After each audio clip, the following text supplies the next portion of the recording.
Bienvenidas y bienvenidos a una nueva edición del Telar que traemos al Parlamento Europeo, donde nos encontramos ahora, para debatir sobre el futuro del sistema público de las pensiones. Y para ello nos acompaña una mesa de mentes jubilosas, entre las que se encuentra la de Tania González, eurodiputada de Podemos. Bienvenida. Muy buenas, muchas gracias. Gracias por venir. Enrique Serveto, corresponsal del diario ABC aquí en Bruselas. Gracias por revenir. Muchas gracias a vosotros. Antón Saavedra, minero jubilado e integrante del movimiento pensionista. Gracias. Se ha hecho de rogar, pero por fin No. hemos tenido que venir a Bruselas para que venga. Por mi izquierda, Miquel Roig, corresponsal del periódico económico Expansión. Me he trabado ahí, gracias por venir. Un placer. Y por último, pero no menos importante, Esther García de Ben, jubilada e integrante del Movimiento Ciudadano en Defensa del Sistema Público de Pensiones. Hola. Bienvenida también y empezamos en nada, pero primero quiero dar paso a la intro. Adelante. La subida de un 0,25 a los pensionistas ha puesto al colectivo jubilado en pie de guerra contra el gobierno de Mariano Rajoy. Las masivas protestas del movimiento pensionista apuntan también a los proyectos de la Unión Europea y el gobierno para fomentar los planes privados en detrimento del sistema público de pensiones. Aunque el pacto PNV-PP para subir las pensiones puede tener un efecto desmovilizador, la movilización supone una nueva grieta en la hegemonía de Rajoy y puede suponer el inicio de nuevos movimientos por un reparto de los beneficios de la recuperación económica tras 10 años de crisis y recortes. A la vuelta de la intro, corrijo un error, que esto es importante. Esther González de Ben y no García. Quiero empezar, como siempre, con el juego del titular y para ello os lanzo una pregunta aparentemente sencilla pero que encierra toda la complejidad, así rompemos el hielo. Os pido un titular sobre la pregunta de si es verdad que están en riesgo las pensiones en España. ¿Quién se atreve a empezar? Empiezo yo, por ejemplo. Muy bien, perfecto. Sí que corren peligro y mucho. Las pensiones están en deconstrucción desde hace tiempo, pero bueno, definir en una palabra. Sí, corren peligro porque se puede emplear aquella frase de que ahora efectivamente vienen por nosotros, jubilados y pensionistas, y nosotros, los pensionistas, tenemos que ir a por ellos. Ese era el titular, muy bien. Sí. Yo tendría otro que sería que si España sigue siendo un país de mileuristas o de inframileuristas, entonces sí está en peligro el sistema de pensiones. Que la clave, en mi opinión, está en mejorar esa fuente donde salen los ingresos y con esa mejora poder pagar mejores pensiones. Gracias. Yo no creo que estén en peligro las pensiones, lo que creo que está en peligro es la vergüenza y alguien vio un gran negocio en crear el miedo al peligro, a que las pensiones estén en riesgo. Gracias. Por aquí. Pues yo creo que no deberían estarlo porque las pensiones son un derecho social que garantizan el sostenimiento de la sociedad, del país entero, pero mientras siga gobernando el Partido Popular, mientras sigamos teniendo un gobierno que interpreta que un derecho social tan importante debe convertirse en un negocio privado para las entidades financieras, pues entonces sí están en riesgo. Enrique. Yo creo que, hombre, sí. Para resumir, si no se hace nada, será difícil, desde luego, que se mantengan al menos la idea que tenemos de las pensiones. Pero creo que tiene remedio, creo que se pueden hacer muchas cosas y no todas son imposibles para que todos tengamos, yo incluido, aspiro también en algún día a tener una pensión. Sí, queremos pensiones. Bien, os lanzo la primera pregunta ya fuera del juego del titular.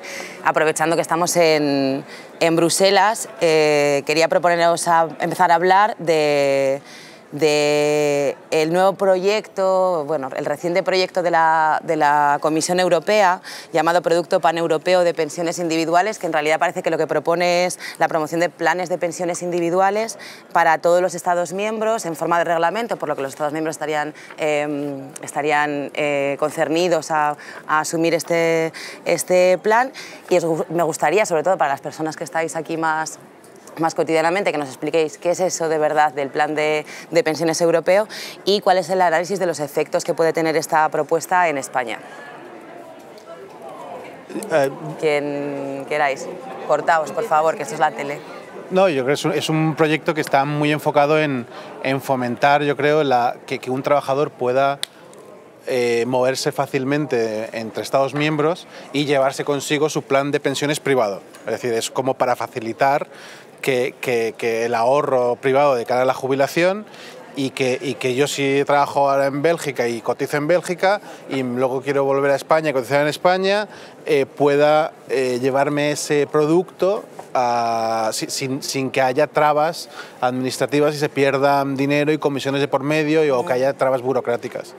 La cuestión ahí yo creo que está un poco... No creo que tenga... O sea, que hay que ver si tendrá éxito o no, porque para que tenga éxito ese producto tendría que tener las mismas ventajas fiscales que el plan de pensiones privado nacional. Entonces eso está por ver si será así, si no. Cuando sea realmente eficiente sería si tú pudieras tener la misma ventaja fiscal en todos los países de la Unión Europea, y eso sería regular el impuesto por esa vía, y es muy complicado que eso pase. Claro, es como desde el punto de vista de la homologación, por así decir, de una propuesta de pensiones privadas para Europa, ¿no?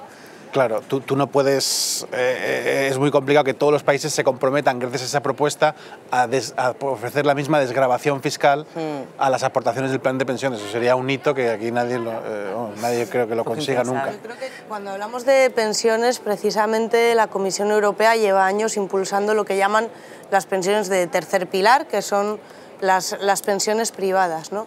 Este producto paneuropeo de pensiones individuales, como bien has dicho, es un reglamento, o pretende ser un reglamento, lo que significa que sería de inmediata aplicación en los Estados miembros una vez que se apruebe, si es que se aprueba, ¿no? ¿Qué implica este producto, este plan? Pues implica impulsar y promover las pensiones del tercer pilar, las pensiones privadas, entendiéndolas, y así lo plantean, como un mercado de pensiones europeo de tercer pilar, y además planteando que las instituciones deberían impulsarlas aportando económicamente. Es decir, es un trasvase de recursos públicos a entidades financieras para convertir algo que debe ser un derecho en un negocio. ¿Por qué es un negocio seguro el de las pensiones privadas? Bueno, porque todo el mundo va a necesitar una pensión, y porque de la mano del impulso de las pensiones privadas se da la degradación de las pensiones públicas. Esto es una estrategia que hemos visto con muchos servicios públicos en muchas ocasiones. Hacemos que un servicio público no funcione, lo degradamos y entonces después tenemos la excusa perfecta para privatizarlo. Bueno, pues aquí estamos viendo claramente cuál es la estrategia del Partido Popular: degradar las pensiones públicas a la vez que impulsar las pensiones privadas.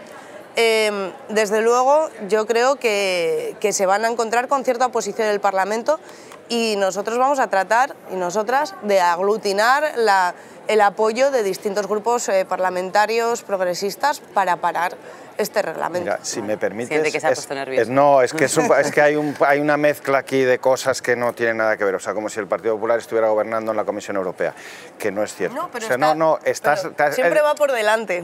Bien. Eso, entonces ya está hablando de impulsar las pensiones privadas el mismo año que sube el 0,25% a las públicas. Vamos a ver. O sea, el Gobierno de España no está haciendo este reglamento. Lo que sucede es más sencillo que eso. En la zona euro vamos hacia una internacionalización del mercado financiero, de los bancos, y las pensiones privadas no son más que un producto financiero.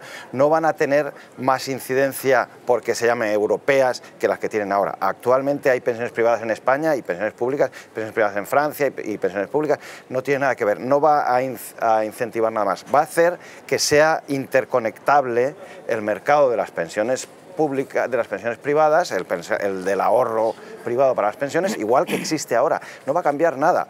Si acaso, lo que ha dicho Miquel es si existiera la posibilidad de que impusiera una equivalencia en el tratamiento fiscal, que eso ya sería una cosa completamente nueva para otras cosas. Pero esto en concreto tienes que mirarlo en la misma idea de que la extensión del mercado financiero, es decir, de que los bancos, ahora mismo los bancos siguen trabajando compartimentos estancos de cada mercado, y en el futuro se van a tener oficinas de los bancos franceses en España, de los españoles en Bélgica, de los belgas en Italia, y esos bancos van a ofrecer ese tipo de productos transnacionales a todos. Pero estabas hablando... Ahora le toca a ella. Sí, eso lo... No, pero lo que... Bueno, después. Lo o sea, que yo, quería... Solo un segundo, Estela, te doy la palabra. Yo lo preguntaba porque en la última convocatoria de la Coordinadora de Pensionistas han añadido a sus demandas conocidas hasta ahora... peticiones a ayuntamientos, a parlamentos, para que se posicionen en contra. Bueno, ya lo ha contado Esther. Venga, Claro. Esther y Antón. El problema es que, gusta. vale, planteado así, tal como lo estás diciendo, no deja de ser un producto de ahorro. Y luego habría que establecer esas normas de cómo llevamos ese producto de ahorro de cada uno de los trabajadores europeos, lo llevamos de un país a otro y que tal. Pero el ahorro privado, nadie está en contra de él, el que pueda hacerlo, que lo haga. Pero aquí estamos hablando, y se está mezclando intencionadamente, dos cosas que son diferentes. De esta manera se está pervirtiendo lo que entendemos por una pensión pública. El sistema público de pensiones, al menos el español, es un sistema de reparto, y de solidaridad intergeneracional, que nos dignifica, es de las pocas cosas que nos quedan de sociedad. Y por otra parte, que es otra forma de verlo, es un salario diferido, es decir, lo que me corresponde por mi trabajo, yo recibo un salario mientras estoy trabajando, que por cierto en España comparativamente son mucho menores, pero a la vez tengo otra compensación, que voy a tener una pensión como resultado de mi salario. Y lo que se está haciendo con este producto es mezclando dos cosas. Por una parte, los estados tienen que garantizar de la forma que sea, o bien con cotizaciones solamente, como hasta ahora, o bien con cotizaciones, impuestos o como sea necesario, dependiendo también, teniendo en cuenta la pirámide poblacional. Somos mucho más los que nos jubilamos ahora que los que entran, pero eso es independiente de este producto que nos están ofreciendo ahora, que nos está llevando a que se esté montando un negocio, con el miedo, además generado durante todo este tiempo pasado, de que nuestras pensiones estaban en peligro. Hay tres cosas... Venga, dejamos hablar a Antón y luego Tania. Me gusta mucho que tengáis ganas de hablar. Hay una cuestión, desde mi punto de vista, que tiene que quedar perfectamente clara. El sistema público de pensiones de España, al igual que muchos del conjunto de Europea, están en permanente deconstrucción desde hace tiempo. En España no hace falta tampoco cargarles tintes ahora porque esté gobernando el PP. Es una cuestión del bipartidismo turnista PP-PSOE, porque las reformas del 2010, 2011, reformas laborales y reformas de pensiones, fueron tú y a mí, entre los dos, bipartidismo PP-PSOE. Así de claro, y lo que se está fomentando desde hace tiempo, llámese BBV, seguros, Mafre, etcétera, etcétera, y el sistema que usó Pinochet en Chile, el sistema piñerista. El Piñera ese era el ministro de Trabajo con Pinochet y era hermano del actual presidente de Chile. Que vayan a Chile ahora, eso ya es lo que se está tratando de poner, a ver cuántos fondos de pensiones queden entre los que tuvieron, que son los trabajadores, los que tuvieron que pagar los fondos de pensiones de las pensiones de los ricos, para enriquecer a los más ricos, que se enriquezcan, pero con su dinero, no con el dinero de los trabajadores. Y hoy día es un caos total en Chile, que se dé una vuelta por ahí. Y efectivamente, en esa deconstrucción juega un papel fundamental lo que estamos hablando, que se va a aprobar, me parece, el 2 de mayo, ¿no? Decían aquí, el plan, el producto ese paneuropeo de pensiones individuales, el P. Y gasto otra broma, el P como está escrito, como se recoge, para que el plan español de pensiones del PP, porque para que está recogido hasta con mala leche, ¿no? Es un plan de pensiones, no nos equivoquemos, individuales, de ahorro a largo plazo, en el que no se garantiza en absoluto que puedas rescatar ese dinero. Más claro para que lo veamos tal. Se trata de una de un nuevo rescate, por decirlo de alguna manera, que entendemos ese lenguaje. Un rescate a la banca. Es una colecta del capital, como diciendo, ahorradores, nosotros estamos faltos de liquidez. Entregadnos vuestros ahorros. Pues claro, y ante eso, metiendo miedo permanente, quiero recoger aquí esto del miedo, que creo que estamos ganando con la lucha en la calle. El miedo estamos cambiándolo de bando, el miedo está ahora en manos del actual gobierno, que está cagao por las patas, como decimos en mi pueblo. Porque vamos quitando el miedo. El miedo era lo que decía aquella mujer que era una dirigente minera, Domitila, que murió desgraciadamente en el 2012, cuando le preguntó, que fue una de las que contribuyó a través del sistema democrático a Bolivia, que fue cuando le preguntó Eduardo Galeano, el gran Eduardo Galeano, y le dijo, Domitila, ¿cuál es el enemigo de Bolivia? ¿El imperialismo yanqui, las multinacionales, tal? Pues no, el enemigo que tenemos es el miedo que tenemos metido entre nosotros mismos. Y eso fue el miedo que estuvieron jugando permanentemente contra los pensionistas, abusando de la parte más débil de la sociedad. Esa es una realidad. Con el miedo de Antón, tres palabras para Tania y por favor, luego le voy a dar la palabra a Enrique y a Miquel. Sí. Lo que está claro es que es un mercado financiero, no un instrumento de protección social ni un instrumento de cohesión social en Europa. Es un mercado y es un negocio. En segundo lugar, que de lo que estamos hablando es de un reglamento, y cuando hablamos de un reglamento, cuando un reglamento se aprueba, es de inmediata aplicación en todos los Estados miembros, lo que quiere decir que veamos esto de la voluntariedad, si es exactamente así o no es exactamente así, o compone obligaciones o no las compone. Y en tercer lugar, que la propia Comisión plantea impulsar aporte de fondos de inversores institucionales, es decir, que instituciones públicas aporten fondos a estos planes paneuropeos, a este proyecto, paneuropeo. Entonces, lo que yo planteo es, esto no es un fondo público de pensiones, que podríamos estar hablando precisamente de un fondo público de pensiones a nivel europeo con una solidaridad intereuropea para fomentar la cohesión social. No estamos hablando de esto. A mí me parece muy bien, si las entidades financieras quieren vender estos productos, me parece muy bien que las vendan y quien quiera comprar que las compre, pero el papel de las instituciones públicas no es promover el mercado, el negocio privado de las entidades financieras a partir de lo que es un derecho social, sino todo lo contrario.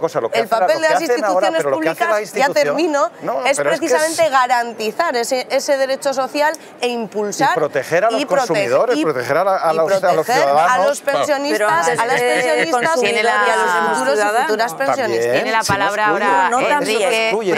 Tiene la palabra Enrique. Yo realmente, las pensiones públicas como un derecho. Yo pensaba que este era un debate así un poco, pero vamos a ver, o sea, lo de las pensiones es una cosa y lo de los planes de pensiones privados es otra. No sé por qué se está mezclando.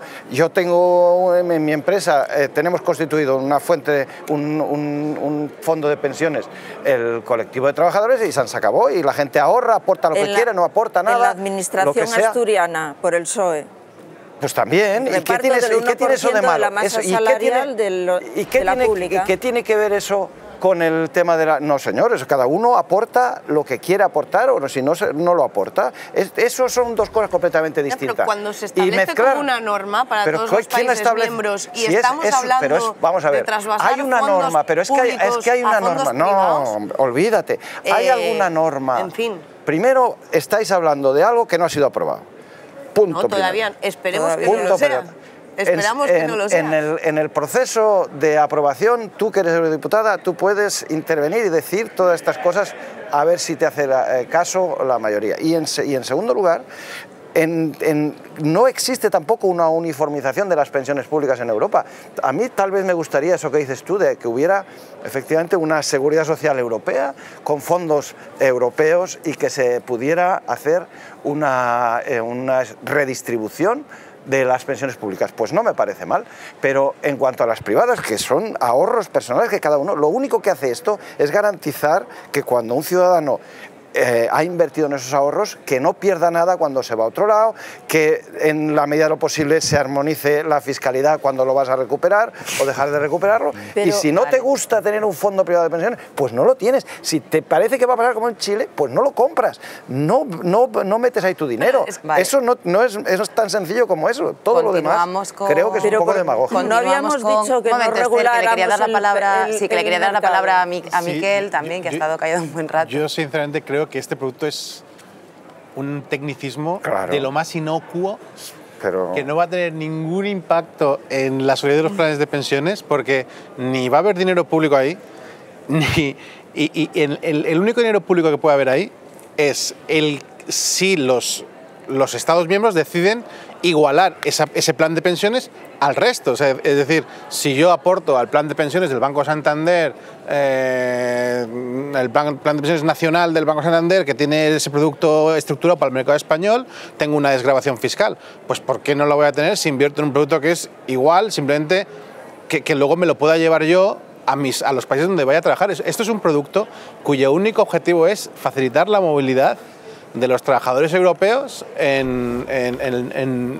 la Unión Europea. Yo, de hecho, sinceramente, no creo que tenga mucho éxito. A mí creo que será un producto... facilitar la armonización de los derechos sociales me parece muy bien, pero es que lo que tendría que hacer la Unión Europea es armonizar, en todo caso, o favorecer un sistema de armonización o de solidaridad entre sus sistemas públicos. Pero es que la Comisión Europea plantea claramente que se hagan desgravaciones fiscales a estos fondos. Y cuando nos están diciendo, y llevan años diciendo la Comisión Europea y las recomendaciones del semestre europeo, llevan años diciendo que es que no hay dinero para las pensiones públicas, resulta que ahora ese dinero que no hay para las pensiones públicas lo vamos a invertir en las pensiones privadas. Pero si no recuerdo mal, entonces cuando decimos no hay dinero, es una cuestión de prioridad política y es una cuestión de dónde queremos poner el dinero público. Desde mi punto de vista, en las pensiones públicas, no en las privadas. Y como estamos hablando de pensiones que sepas públicas, que se cobran con retroactividad. Es decir, cuando tú recuperas el fondo en el que has ahorrado la os recuerdo que una de las preguntas que os he hecho es que cómo se iba a vivir esto en España, porque en realidad quería que habláramos de la situación española, y en concreto voy a hacer una siguiente pregunta, y queda muy poco de esta primera parte, os aviso. Una pregunta que es aparentemente sencilla también, pero yo creo que va a llevar un poco de rato aquí a sentarla en la mesa, que tiene que ver con cuáles son las medidas concretas en realidad ahora y en nuestro país que se deberían tomar para garantizar la viabilidad del sistema público de pensiones, ¿no? Y abandonamos Europa, abandonamos un modelo de sistema privado que se estaba planteando aquí sobre la mesa, y cuáles son las medidas concretas que desde ahora se pueden tomar, sobre todo teniendo en cuenta los efectos, si es que valoráis que los hay, de las reformas aplicadas tanto por el gobierno de Rodríguez Zapatero como de Mariano Rajoy, si es que han tenido efecto ambas reformas en el sistema público de pensiones. O sea, ¿cuáles son las medidas que se pueden tomar ahora tal y como está? Vale, abrió la boca. Sí. Bueno, yo escuchando ciertas cuestiones, te voy a contestar, yo soy Juan XXIII, también, casi papa en el Vaticano. Estuve escuchando el representante de la Comisión Europea y, desde luego, no cambia un ápice del planteamiento que estoy escuchando aquí. Y es ultraneoliberalismo a tope. Mira, el que quiera un plan de pensiones privado, de acuerdo, que lo haga con su dinero. Igual que el que quiera ir a la escuela privada, que vaya a la escuela privada, pero con el dinero de él, no a cuenta de la pública. Y aquí el que quiera un plan de pensiones, que vaya con su dinero, pero no con el dinero del conjunto de los trabajadores. Y lo que está tratando de cargarse, lo que pasa que son cuestiones que cuesta trabajo cargarse, claro. Cargar un sistema público con la gente en la calle como estamos, porque la lucha continúa, para ir implantando poco a poco, incluso manejaron fechas ahí, hablaron hasta de 30 años, Sí, claro. Hablaron de 30 años, para ir implantando y que los sistemas de pensiones privados sean una realidad.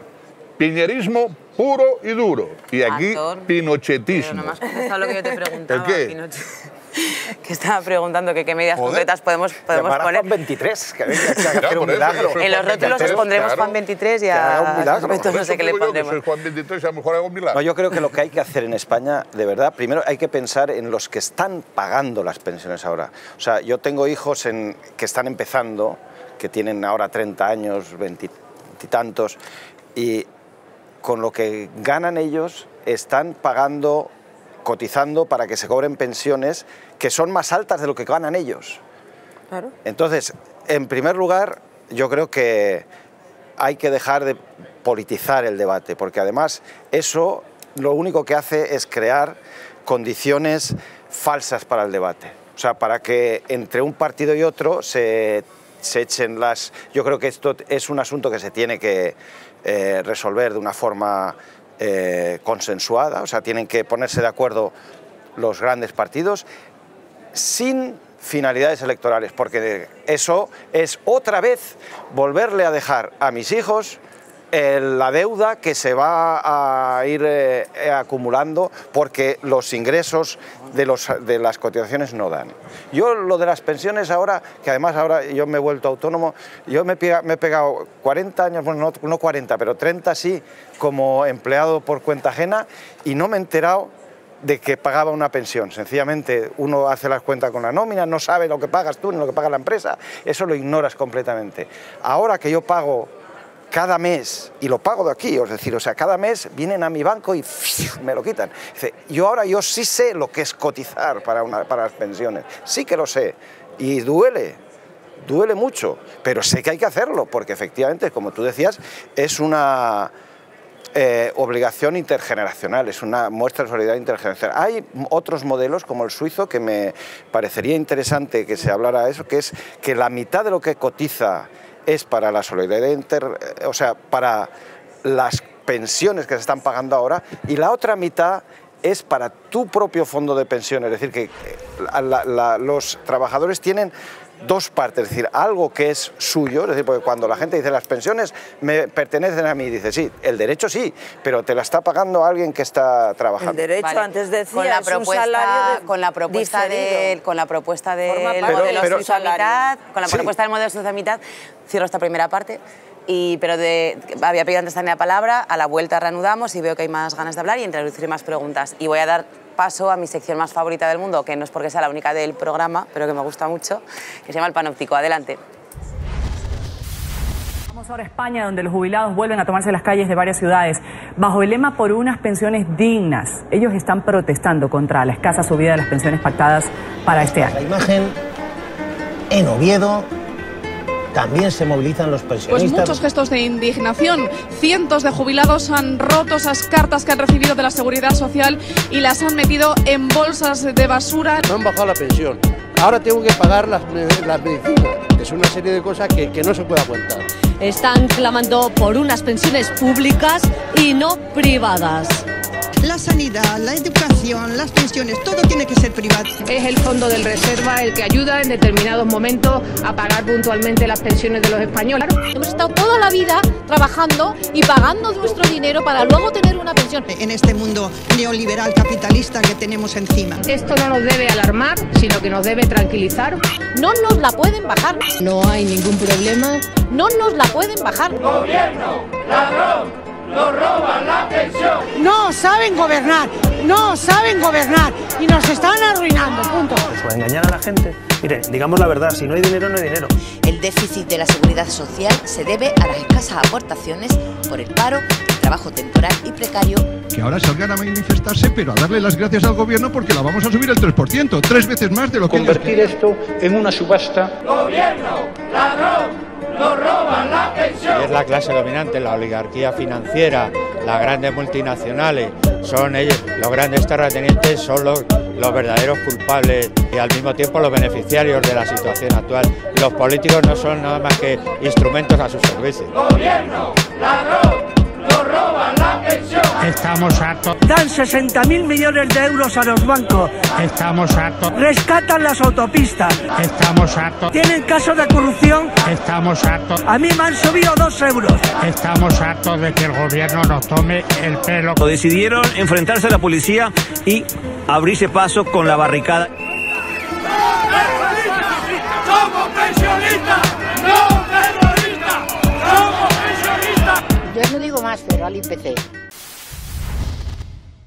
Volvemos del panóptico, arrancamos esta segunda parte y os recuerdo que la pregunta que os había hecho es qué medidas concretas se pueden implementar ahora, y hablando de España, teniendo en cuenta los efectos, si es que los ha habido, de las reformas del sistema de pensiones de Zapatero y de Rajoy. Tania. Bueno, yo diría en primer lugar que, no me vas a responder a la pregunta. Hacer política es tomar decisiones sobre asuntos colectivos y evidentemente tomar decisiones sobre las pensiones es hacer política y establecer prioridades es hacer política. En nuestro país se ha dilapidado y se dilapida muchísimo dinero público en infraestructuras que luego no funcionan, se ha dilapidado mucho dinero público en la corrupción y se ha dilapidado mucho dinero público en general. Entonces, se trata de establecer las prioridades políticas. ¿Creemos que las pensiones deben ser una prioridad política porque garantizan el sostenimiento social y el bienestar social? Sí. A partir de ahí priorizamos también recursos. ¿De dónde se puede sacar dinero para las pensiones? Bueno, pues blindando las pensiones en los presupuestos del Estado a través de impuestos, estableciendo o eliminando los topes de cotización a los salarios más altos, que lo que están haciendo es que proporcionalmente paguen menos, porque tienen unos topes a partir de los cuales no pagan más. Hace tiempo hemos hablado del impuesto solidario de las entidades financieras. Evidentemente necesitamos una reforma del mercado laboral, o sea, una reforma del mercado laboral que establezca salarios más altos, como tienen en muchos países de Europa, incluido Bélgica, donde nos encontramos, con empleos de más calidad. Quiero decir que en Bélgica tienen las pensiones más bajas. Con empleos de más calidad, con empleos más estables y una redistribución también del trabajo. No hay nada más absurdo como ocurrió en 2011 con la reforma del Partido Socialista, que cuando tú tienes una tasa de desempleo del 24 al 25%, lo que haces es alargar la edad de jubilación, precisamente para que haya menos gente trabajando. Eso es parar la rueda, eso es parar el motor de la economía. Redistribuir el trabajo ayuda a mantener la rueda en marcha, volver a edades de jubilación que sean sensatas. Y desde luego la reforma de 2013 del Partido Popular es una reforma que también hay que derogar, es decir, las dos reformas. En Europa hay países que establecen la subida de las pensiones indexándolas con el índice de precios, hay países que establecen la subida de las pensiones indexándola con la subida de los salarios y hay países que utilizan una fórmula que está entre ambas. Pero la situación española es absolutamente anómala. Es absolutamente anómala y conlleva a nuestros pensionistas y a nuestras pensionistas al empobrecimiento. Bueno, pues indexar las pensiones al ritmo que crece el IPC es lo mínimo para garantizar el sostenimiento de la calidad de vida. Esther, Antón y Miquel, igual que... Sí, yo también creo que este es un debate político. Es el debate en este momento más político que debemos además tener. Otra cosa es que lo convirtamos en una guerra de partidos, que eso yo creo que no se debe hacer. Las personas que nos estamos jubilando ahora, empezamos a trabajar a los 20 años y nos jubilamos a los 65 y, por lo menos en mi caso y en mucha gente en sanidad, seguiríamos trabajando sin ningún problema unos años más. Lo curioso es que en nuestras comunidades autónomas el Estado español nos obliga... A ver, ¿en las comunidades autónomas o en el Estado? Y en el Estado, en general, por ejemplo, en sanidad nos obligan a jubilarnos a los 65 años, encontrándose que no tienen ni siquiera profesionales que lo reemplacen. Pero lo que no puede ser es que por mi trabajo la persona que a mí me sustituye acaba cobrando 2/3 de lo que yo estoy pagando, porque de esa manera no va a poder pagar pensiones. Sí. Lo primero que hay que hacer en España es derogar las dos leyes que liberalizaron el mercado de trabajo, que convirtieron en salarios de miseria y trabajando más horas de las que se les paga, y plantearse de qué forma hay que reformar el sistema público de pensiones, pero desde luego no con elementos de ahorro financiado. eso que se regule. El mercado no había que dejarlo libre, que ya se regulaba el solo. Pues dejémoslo. Mira, en Bélgica tienes las pensiones, los salarios más altos que en España, las pensiones mucho más bajas que en España. Ya, pero y ahorraste, pero en España no se puede ahorrar. Todo el mundo en Bélgica sabe que debe ahorrar para la pensión porque tendrá una pensión muy baja. Es un modelo. Y respecto a las protestas estas que hay, yo creo que todo el mundo tiene derecho a quejarse de lo que le apetezca. No me parece que sea bueno politizarlo, pero yo quiero recordar una cosa. Durante estos últimos 10 años, o sea, no solo mis hijos, yo he perdido un 35 o 40% de mi salario. Es decir, que en la sociedad española ha perdido todo el mundo, menos los pensionistas. Los pensionistas han pasado por la crisis y gracias a Dios, porque en muchos casos han sido el sostén de familias enteras.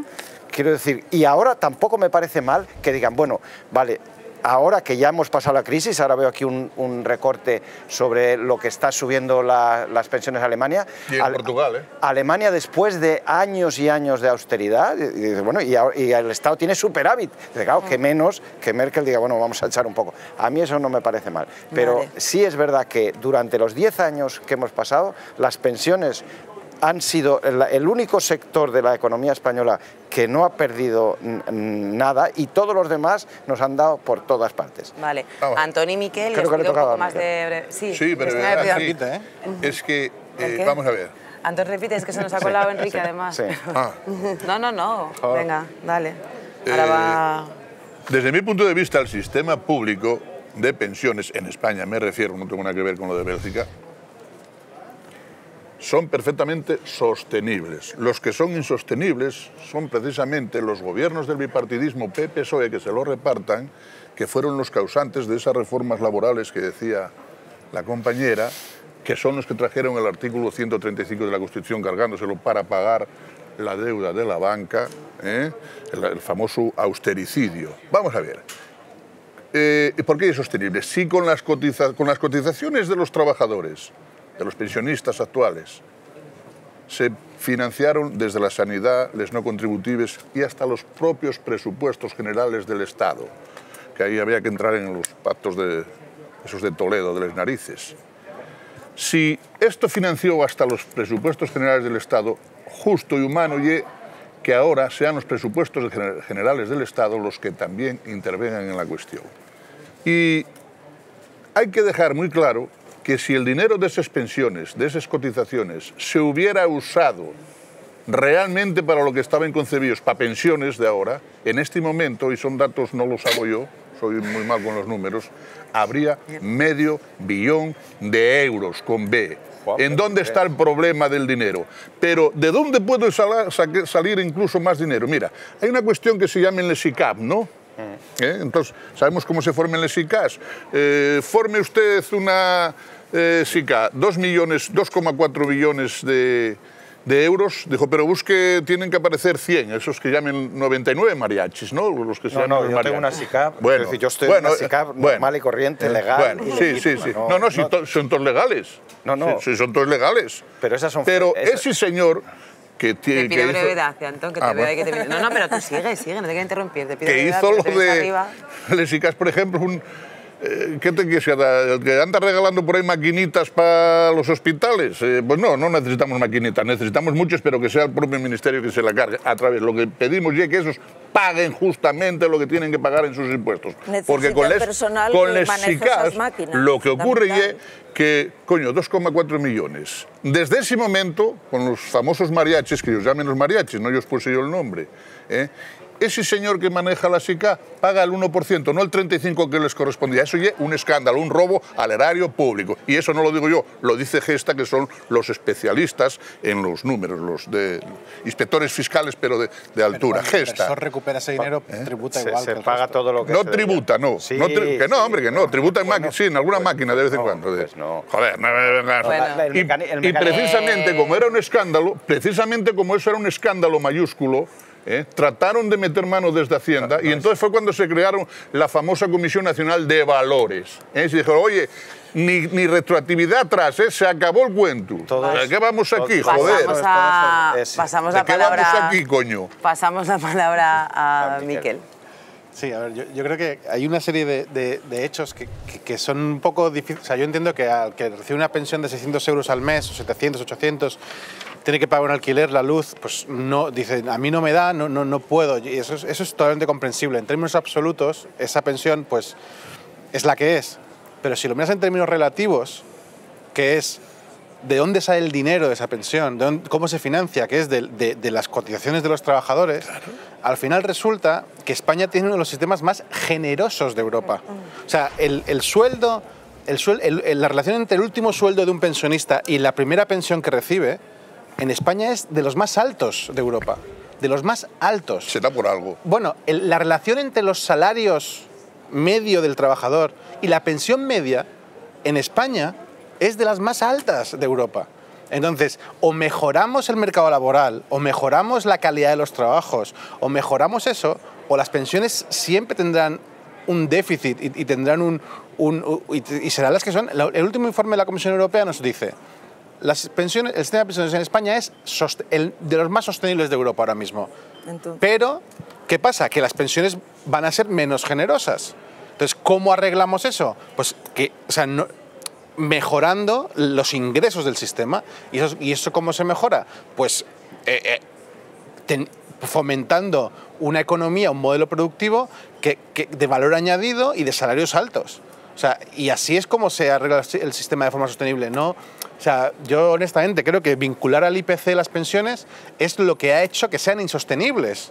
Porque tú metes un elemento ahí, o sea, yo creo que si hay una pensión de 700 euros que no es sostenible, lo que hay que hacer son políticas públicas de ayudas fiscales a personas con X renta, y por debajo de esta renta pues se reciben ayudas, pero no tanto el hecho de crear pensiones que no nos podemos permitir porque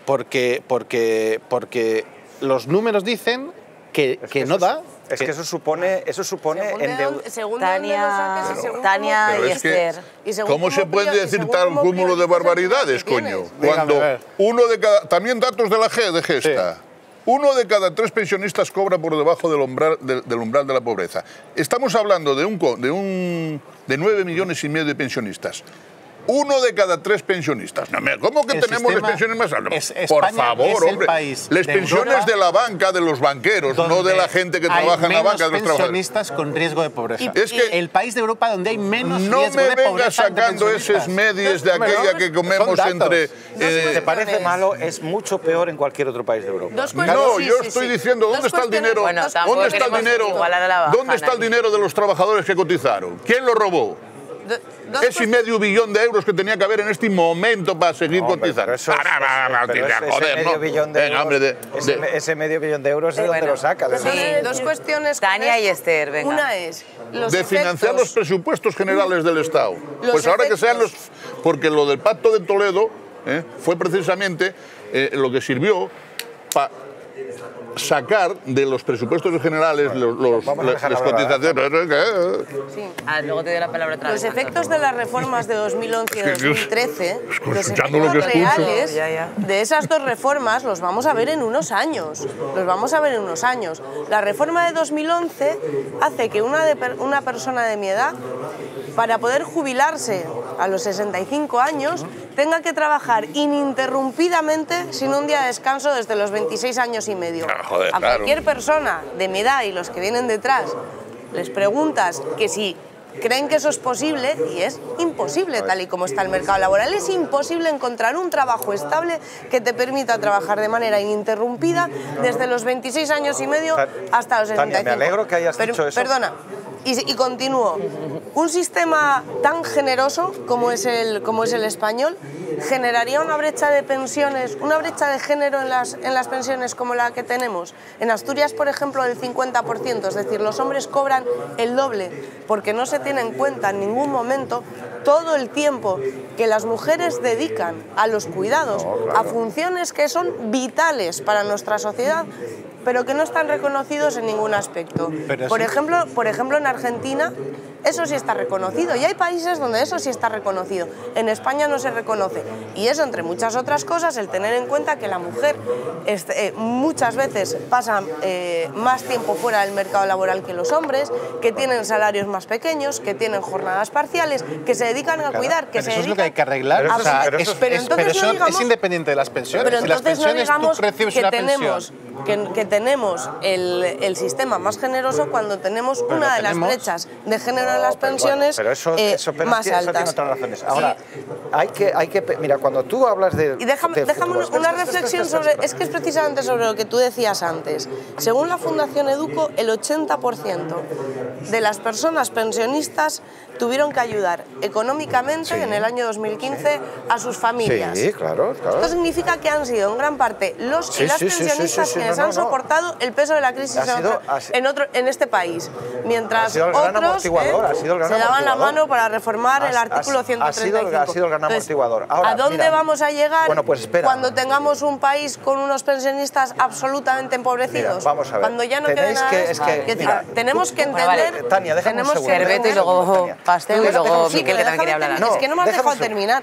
Tenemos que entender que garantizar las pensiones es garantizar el sostenimiento del país. Tania, tienes que tener en cuenta cosas de las que nadie habla. Primero, que no nos morimos, gracias a Dios. O sea, eso es una cosa que además va a ser cada vez mejor. Ahora vas tú, luego Miquel. Que hay cada vez menos trabajo, es decir, que habrá incluso menos necesidad de que trabaje gente, porque hay cosas que harán las máquinas. Es decir, esos son desafíos. Esos son desafíos del futuro. Lo de vincularlo a un aumento de la aportación del presupuesto. Por ejemplo, yo tengo una idea que es, o sea, mi idea moral, yo creo que hay que vincular el impuesto de sucesiones con el tema de las pensiones. ¿Por qué? Porque es una forma, las herencias, porque las herencias tienen que ver con tu solidaridad con la generación que viene. Y eso ya se ha convertido por el hecho biológico de que vivimos más. Es decir, antes uno dejaba la tienda a su hijo para que esto... Y ahora cuando le tiene que dejar la tienda a su hijo ya se está jubilando. O sea, que es que ya no tiene ese factor. Y yo creo que el Estado tiene que recuperar, pues sí, algo de fiscalidad de las esto. Y tres, hay que tener en cuenta a las generaciones futuras que precisamente vivirán en otro mundo, y yo no creo que sea necesario vincularlo al IPC para que el Estado se endeude. Es decir, a mí me pone los pelos de punta cuando oigo que el Estado va a pedir crédito para pagar pensiones. Lo pide para pagar autopistas. Lo que significa que mis hijos van a estar todavía pagando las pensiones actuales y las suyas propias porque tendrán que pagar la deuda. He sido muy optimista y 6.000 a los autopistas. Cerramos la universidad que está subvencionada al 100%. Dejamos de hacer carreteras. Por favor, Antón, nos quedamos... No, a ver, escuchadme a mí, que es mi programa y estáis invitadas. A ver, escuchad, por favor, para que me escucharéis. Se acaba el programa y os pido otra vez una especie de juego del titular con algún tipo de conclusión a este debate que apenas parece que hemos empezado, porque hay muchos temas de los que hablar y confiamos en que podamos juntarnos otra vez y que vengáis a hablar de pensiones y cualquier otra cosa. Entonces, por favor, empezamos por Esther. Sí, muy breve, y te cortaré. No se resume, es una frase. ¿Es una frase? Vale, las conclusiones mías de esta tarde, de toda la jornada, es que como vivimos más, tenemos que trabajar más tiempo, ¿no? Y por menos. Vale, con la situación que hemos creado durante estos años con ese tipo de pensamiento, pues igual ya no nos lo tenemos que plantear así, porque seguramente hemos generado ya una situación social y de habitabilidad que va a hacer que vivamos menos, ya se nos va a acabar el problema. Estamos fuera de tiempo, de verdad, os pido una frase. Sí, pues yo creo que no es que haya que sacar la política de las pensiones, lo que habría que sacar es el politiqueo y prometer ser realista con la gente, decirle lo que hay y que no arreglaremos el sistema si no arreglamos la base, que es el mercado laboral. Mercado laboral, gracias, Antón. Frase... Bueno, una frase que estuve asistiendo aquí a un debate donde saco una conclusión muy clara. ciertos periodistas tienen una connivencia radical con el discurso que escuché de la Comisión Europea. O por no decir del gobierno español. Bueno, tú la has regalado. Bueno, no sería tan grave, pero yo no... ¿Estamos fuera ya de cámara? No, todavía no. Suave. Todavía falta. Tranquilo. Vamos, que todavía va. Enrique, Tania, ya me preparo. Venga. No, yo creo que estoy de acuerdo con lo que dice Miquel, hay que ser realista, hay que mirar las cosas y hay que pensar también en el futuro y, sinceramente, creo que no existen razones para mirar con esa preocupación el sistema actual español, pero sí es necesario pensar en el futuro, pero de una forma realista. Vale. Tania, brevedad lo que ya máxima, he dicho en varias ocasiones, las pensiones públicas de calidad son imprescindibles para garantizar el sostenimiento social. Sí, señor. Vale, pues una os vida agradezco social con muchísimo dignidad, que hayáis asistido a este programa, hoy aquí en el Parlamento Europeo. Estáis más que invitadas y que invitados a volver y yo me despido de vosotras y de vosotros. Hasta la próxima. Muchas gracias.